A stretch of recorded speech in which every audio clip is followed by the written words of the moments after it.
वो सारे के सारे झूठे जोड़े हैं।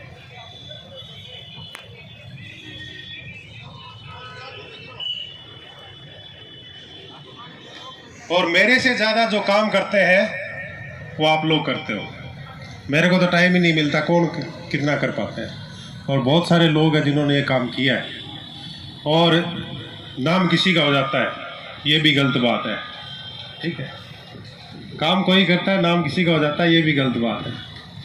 मैं सबसे पहले हमारे महापुरुषों को नमन करता हूँ, तथागत बुद्ध से लेकर वर्तमान पीढ़ी तक, और महापुरुषों के बारे में बताने वाले मानवर कांशीराम जी को, और उनसे पहले जिनको हम नहीं जानते थे, आज़ादी से पहले, आज़ादी के बाद भी नहीं जानते थे, उन सतगुरुओं को भी मैं नमन करता हूँ। नमन करता हूँ मैं सतगुरु कबीर को, रविदास जी को, धन्ना जाट को, सदना कसाई को। नमन करता हूँ बाबा साहब अम्बेडकर के क्रांतिकारी सलाहकार, और जिन्होंने बहुत अहम भूमिका निभाई, जो किसान जाति में पैदा हुए, लोधी कुर्मी जिनको कहा गया, सियाजीराव गायकवाड़ और छत्रपति साहू जी महाराज, जो अपनी अपनी रियासत के राजा थे। और नमन करता हूं उनके बहुत गहरे मित्र, जिन्होंने लाहौर में, जब पंजाब पाकिस्तान भारत एक ही था ना आजादी से पहले, उनके परम मित्र जिनको अंग्रेजों ने सर की उपाधि दी, सर छोटू राम चौधरी साहब को भी मैं नमन करता हूं। नमन करता हूं इस इलाके के उस महापुरुष को जिन्होंने आवाज लगाई कि जो खेती करता है, खेती उसके नाम हो जाए, वो खेत उसके नाम हो जाए। मैं नमन करता हूं चौधरी कुंवरराम जी आर्य को। और नमन करता हूं मैं जो गुरुओं की बात को लागू करने का मौका जिसको मिला। चाहते तो सब थे कि ये हो जाए, चाहते तो सब थे कि मेरे को ये अधिकार मिल जाए। किसान चाहता था कि मैं जो 5 साल से ये खेती जोत रहा हूं, ये मेरे नाम नहीं है, ये मेरे नाम हो जाए। चाहते तो सब थे कि मुझे स्कूल में एडमिशन मिल जाए, मेरे दादा को नहीं मिला था, मेरे पापा को नहीं मिला था, मुझे मिल जाए।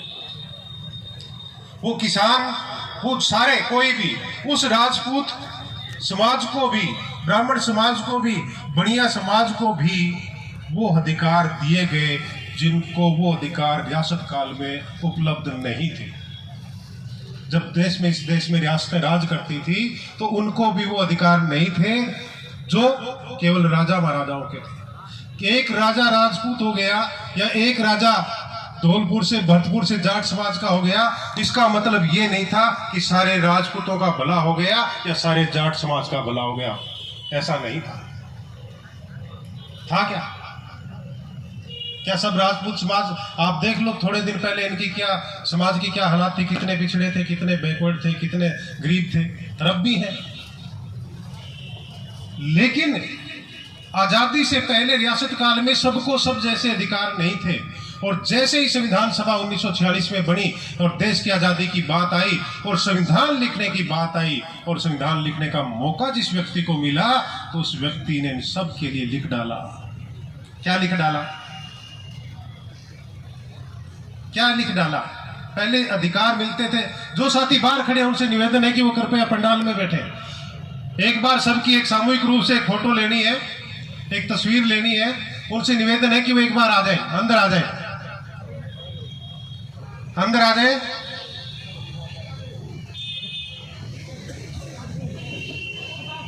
सारे साथी जो बाहर खड़े हैं वो अंदर आ जाए। कार्यकर्ताओं से निवेदन है कि सबको अंदर बिठाए।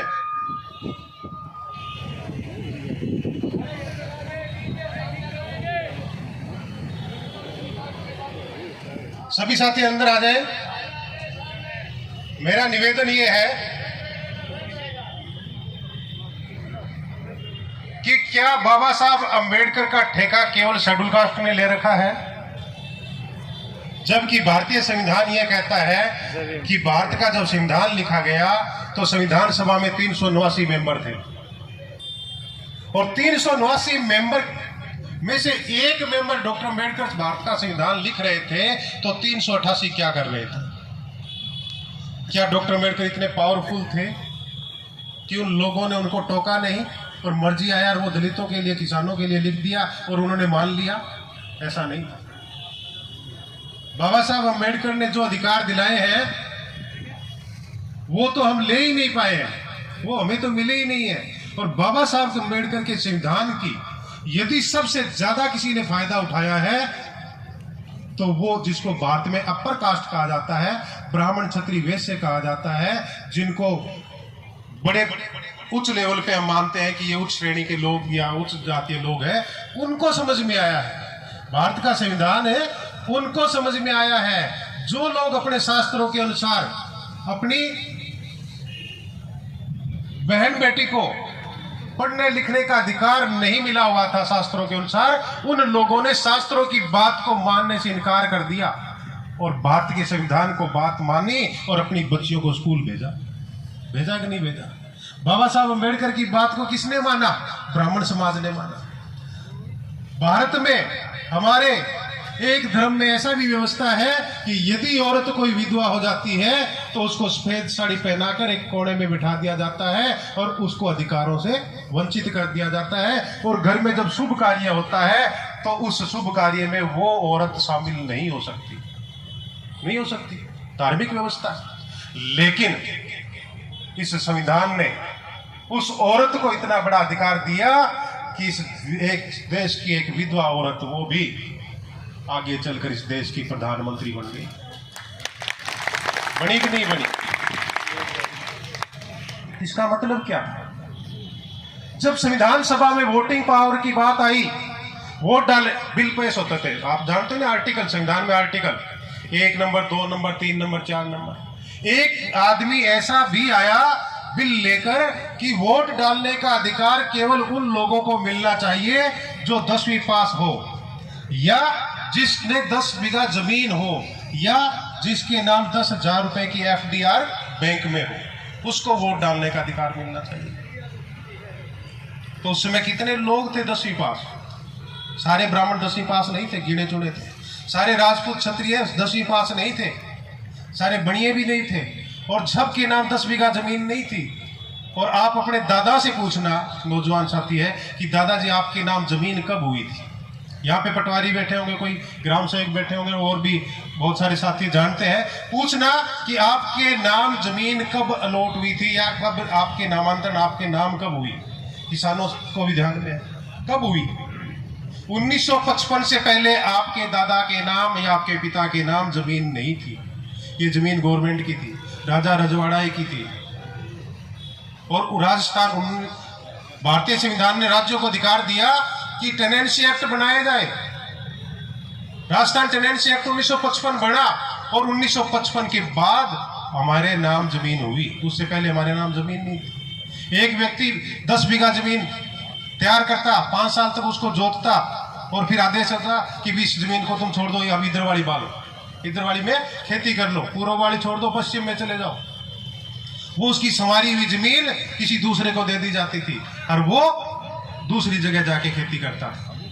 जमीनें नाम नहीं थी, फिर धीरे धीरे उनके हक में रही, कब्जे में रही, लेकिन नाम 1955 में हुई, भारतीय संविधान बनने के बाद। और ये भारत का संविधान अधिकार देता है किसको?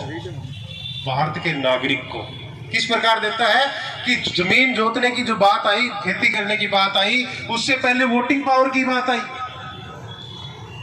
कि वोट डालने का अधिकार किसको मिलना चाहिए? 10वीं पास हो, या 10 बीघा जमीन हो, या 10,000 रुपए के FDR हो।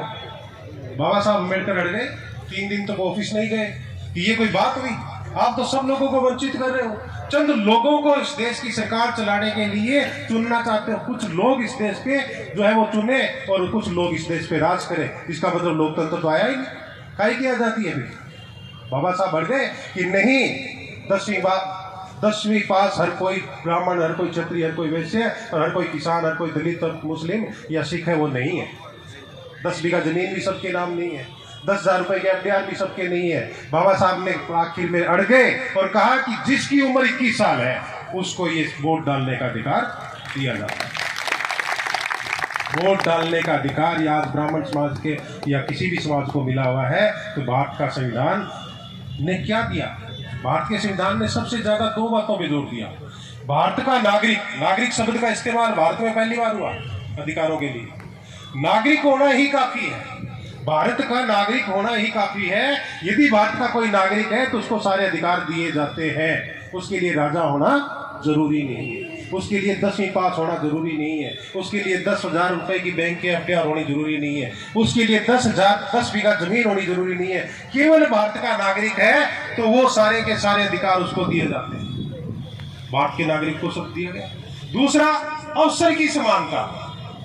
हर किसी को इस देश के अंदर अवसर नहीं मिला पढ़ने का, स्कूल जाने का, संपत्ति रखने का, अच्छा मकान बनाने का, बेटी को बाई कहने का। छोरी कहते थे, किसी को बाई किसी को छोरी। ये सारे एक साथी इसको बांध दे, दो साथी खड़े होकर इसको बांध दे। तो कहने का मतलब ये है कि भारत का संविधान ने किसी के साथ भेदभाव नहीं किया और भारत के संविधान ने कहा, अवसर दिया कि जो भारत का नागरिक है उसको सारे अधिकार दिए जाते हैं। केवल नागरिक होना ही काफी है, राजा होना जरूरी नहीं है। मिला कि नहीं मिला?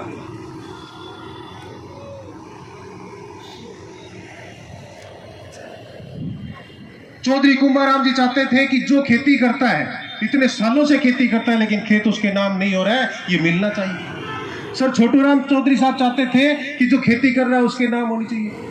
भारत में 1927 में साइमन कमीशन भारत में आया था, ध्यान में आपको, ब्रिटेन से। आजादी से पहले भारत का नाम क्या था? आजादी से पहले भारत का नाम क्या था? ब्रिटिश इंडिया, ब्रिटिश भारत, बाद में भारत रखा गया। ब्रिटिश भारत में जब ब्रिटिश गवर्नमेंट की तरफ से साइमन कमीशन भारत में आया,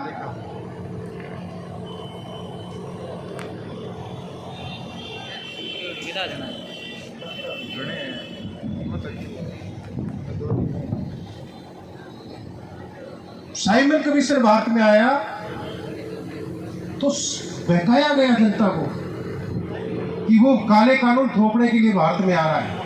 लेकिन हुआ क्या था? साइमन कमीशन भारत के किसानों के लिए, दलितों के लिए, मुस्लिम पिछड़ों के लिए, सिख पिछड़ों के लिए, कोई भी जो पिछड़े समाज थे और जिन्होंने अपनी अपनी मांगे रख रखी थी, और उन मांगों को मानने के लिए, जानने के लिए, जांच करने के लिए बाबा साहब अम्बेडकर की एप्लीकेशन पे आया। अन्य लोगों ने भी एप्लीकेशन दी लेकिन लोगों ने बहकाया और काले झंडे दिखाए साइमन कमीशन को। गो बैक साइमन कमीशन वापस आओ। लेकिन बाबा साहब अम्बेडकर और सर छोटू राम चौधरी जी ने क्या किया? वेलकम किया, स्वागत किया, साइमन कमीशन को समझाया, बैठक की उनके साथ, सेमिनार हुए उनके साथ, जो पूरे देश में घुमा। से साइमन कमीशन आयोग है वो सारे देश में घुमा, घूम कर जानकारी ली। और लाहौर, जब साइमन कमीशन लाहौर पहुंचा, सर छोटू राम भी वहीं थे, तो लाला लाजपत राय ने साइमन कमीशन का विरोध किया और विरोध किया तो पुलिस ने लाठी चार्ज किया और लाठी चार्ज की तो लाला जी घायल हो गए और घायल होकर कई दिनों बाद दुनिया छोड़ गए। जो किसानों को, दलितों को, पिछड़ों को अधिकारों के लिए जानना चाहता था, अधिकार देने आया था, उनके बारे में सुनने आया था, उसका विरोध करने वाला आदमी शहीद हो गया और उसको दुनिया छोड़ गया और उसको शहीद का दर्जा दे दिया। हम समझ ही नहीं पाए कि हुआ क्या था, इतिहास क्या है। इतिहास वो नहीं है जो हमें पढ़ाया गया है, इतिहास वो भी नहीं है जो लिखा गया है, इतिहास वो भी है जो अभी तक पढ़ने से वंचित है। इसलिए इस देश में जो भी जाट से भाट, कुम्हार से चमार, मोची से छिपा, जितने भी जो भी लोग जो बैकवर्ड है, कि कोई भी किसी भी जाति बिरादरी का हो, उन सब की लड़ाई बाबा साहब अम्बेडकर ने लड़ी है। केवल दलितों का ठप्पा लगाकर हमने बाबा साहब को छोटा कर दिया। बाबा साहब अम्बेडकर ही ऐसे व्यक्ति हैं जिनकी मूर्तियां तोड़ी जाती है भारत में, लेकिन 56 देशों में, 56 यूनिवर्सिटी, दूसरे देशों की 56 यूनिवर्सिटी के अंदर बाबा साहब अम्बेडकर को पढ़ाया जाता है। अमेरिका में, जर्मनी में, जापान में, चाइना में सिलेबस लगता है, डॉक्टर अम्बेडकर को पढ़ाया जाता है। वो समझते हैं कि ये हीरो है, ये हीरो है, ये इंटेलिजेंट व्यक्ति, विश्व का सर्वश्रेष्ठ व्यक्ति, विश्व का सर्वश्रेष्ठ। आपको ध्यान है ना, सिंबल ऑफ नॉलेज की उपाधि मिली अमेरिका कोलंबिया यूनिवर्सिटी में दी है। 250 सालों में कोलंबिया यूनिवर्सिटी में जो पढ़ने वाले लोग थे, इस 2004 में कमेटी बैठी गई कि पिछले 250 साल में कोलंबिया यूनिवर्सिटी में जो स्टूडेंट पढ़ के गए हैं उन्होंने क्या क्या नाम किया है, क्या क्या बड़े नाम किए हैं, उन लोगों की एक लिस्ट बनाई जाए 100 व्यक्तियों की। और जब 100 व्यक्तियों की लिस्ट बनी, तैयार हो गई, तो उस कमेटी के सामने एक समस्या आई। 2004 में काम शुरू हुआ, 100 व्यक्तियों की लिस्ट बनी, उसमें 4 तो अमेरिका के राष्ट्रपति रह चुके थे, उनका नाम था, कोई केमिस्ट्री का साइंटिस्ट था, कोई फिजिक्स का साइंटिस्ट था, कोई जूलॉजी बॉटनी का साइंटिस्ट था, जिसमें 40 तो नोबेल पुरस्कार विजेता थे, 40। लेकिन नंबर 1 पे किसको रखा जाए? नंबर 1 पे उसको रखा जाए जिसने धर्म के मामले में भी क्रांति की है, जिसने जातिवाद को मिटाने का काम भी किया है, जिसने समाज को आंदोलित भी किया है, जिसने राजनीतिक क्षेत्र में भी आंदोलन किया है, और जिन्होंने ऐसे काम किए हैं जो बहुमुखी हैं। और ऐसा आदमी जिनको नंबर 1 पे रखा जाए, तो उस कोलंबिया यूनिवर्सिटी में पढ़ने वाले उस स्टूडेंट का नंबर 1 पे नाम आया, वो भारत का स्टूडेंट का है। वो नंबर 1 भारत आया, और भारत में भी उस स्टूडेंट का नाम आया नंबर 1 पे, जिसको कभी स्कूल में एडमिशन देने से मना कर दिया था, वो थे डॉक्टर BR। और उपाधि दी गई सिंबल ऑफ नॉलेज, ज्ञान के प्रतीक। और कोलंबिया यूनिवर्सिटी में एक स्टेचू लगाई, मेन गेट पे लगाई गई कि सिंबल ऑफ नॉलेज। 250 सालों के इतिहास में एक नंबर पे व्यक्ति कोई आया तो वो भारत का आया, वो भारत का लाल, माँ का लाल, वो आया, और उसका नाम था बाबा साहब भीमराव अम्बेडकर। क्या ये भारत के लिए, ये क्या भारत के ब्राह्मण समाज के लिए, ये भारत के देशभक्त कहने वाले लोगों के लिए गर्व की बात नहीं है? जब गर्व की बात है भारत के लिए, तो फिर उनकी मूर्ति टूटती है, तो ये भारत के लिए शर्म की बात है कि नहीं? जब दुनिया गर्व करती है तो हमें शर्म आनी चाहिए कि हम क्या कर रहे हैं, हमें शर्म आनी चाहिए कि हम क्या कर रहे हैं।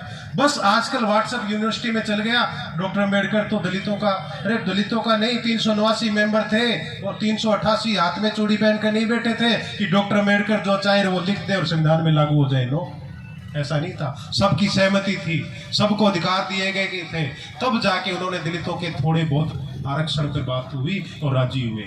आरक्षण को आज मुद्दा, आरक्षण किसको नहीं चाहिए, किसको नहीं चाहिए आरक्षण का विरोध? आरक्षण किसको नहीं चाहिए? सबको चाहिए। किसी को मंदिर में चाहिए, किसी को ट्रेन में चाहिए, किसी को बस में चाहिए, किसी को कुछ में चाहिए, सबको चाहिए। आरक्षण का मतलब ये नहीं होता कि योग्य अयोग्य, कि कोई अयोग्य आदमी है वो आ गया, योग्यता को पछाड़ दिया। नो, प्रतिनिधित्व है। आरक्षण का मतलब होता है कि यहाँ किसान का भी प्रतिनिधित्व होगा और उन लोगों का भी होगा जिनको सदियों से प्रतिनिधित्व के अधिकार से वंचित रखा गया। आरक्षण का मतलब ये होता है कि प्रतिनिधित्व का अधिकार। आप 100 रोटी है और 100 रोटी में से 40 आदमी, 100 रोटी है, 100 ही लोग हैं और एक एक रोटी सबको देनी है, और आप कहते हो नहीं ये 3 आदमी है, इनको 5 आदमी है, 10 आदमी है, 15 आदमी है, इनको 100 रोटी दे दो, 85 को देनी नहीं है, ये भूखे मरने दो। तो गलत बात होगी ना, नाइंसाफी होगी ना। तो प्रतिनिधित्व सबका होना चाहिए, और प्रतिनिधित्व सबका होने के लिए कुछ व्यवस्थाएं की गई। डॉक्टर अम्बेडकर ने कहा कि आरक्षण मत दो, आरक्षण मत दो, आरक्षण नहीं चाहिए, लेकिन एक शर्त है कि 20 साल तक इस देश के अंदर कोई भी व्यक्ति अपने नाम के साथ जाति नहीं लिखेगा, जाति नहीं बताएगा, और अपने बच्चों की रिश्ते हैं वो अपनी जाति में नहीं करेगा। बीकानेर धरना पर कोई भी व्यक्ति अपने बच्चों के रिश्ते अपनी जाति में नहीं करेगा। जातिवाद 20 साल में खत्म हो जाएगा, आरक्षण की कोई जरूरत नहीं। 20 साल तक कोई भी अपनी जाति न लिखेगा न बताएगा। यदि जाति लिखेगा बताएगा तो उसको अरेस्ट किया जाएगा, और अपने बच्चों की शादी अपनी जाति में कर लेगा तो अरेस्ट किया जाएगा, गिरफ्तार किया जाएगा। सारे के सारे बोले नहीं नहीं नहीं, आप आरक्षण की ठीक है, आरक्षण ठीक है, तैयार ही नहीं है। क्यों ठीक है आरक्षण? किसी को आप ये डोले लेने की प्रथा, ये थोड़ा दिख रहा है, इतिहास पढ़ोगे तो पता चलेगा कि कोई भी नहीं बख्शा गया। वर्तमान राजनीति की बात कर लो, पीछे से जेलें कितने नेताओं को जेल हुई है, कितने नेताओं को जेल हुई है। आप हरियाणा से लेके बिहार तक चले जाना और नाम नोट कर लेना कि किन किन को जेल हुई है। आप पिछड़े हुए हो, आप बंटे हुए हो, इसलिए जेल होती है, पिटाई भी होती है। और जो इस देश में बिना किसान के कभी सरकार नहीं बनती थी, उन किसानों को किनारे कर दिया इस धर्म की राजनीति ने। और किसान आज अलग थलग है, उनको कोई पूछने वाला नहीं है कि तुम्हारी वोट की कीमत क्या है। धरने कितने महीने धरने चलाए। मैं शुक्रिया अदा करता हूं कि देश के संविधान को, भारत के संविधान को यदि बचाने का, जो बिल्कुल ही खतरे में था, उसको बचाने का काम किया तो वो किसान आंदोलन आ गया। किसानों ने सब किया और उन्होंने भारत के संविधान को बचाने का काम किया। मैं शुक्रिया अदा करता हूं। मैं ज्यादा समय नहीं लूंगा क्योंकि काफी साथी हैं।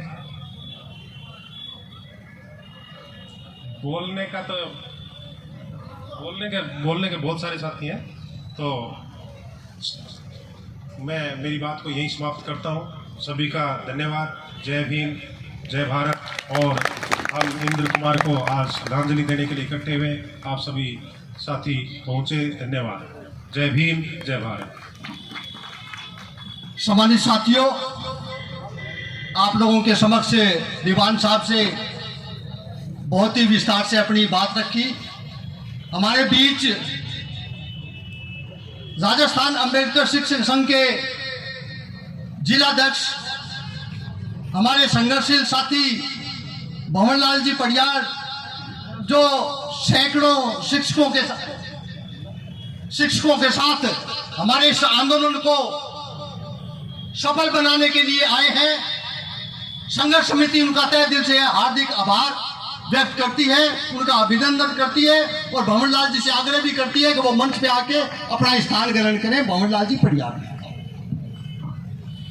साथियों, अपने बीच में युवा क्रांतिकारी साथी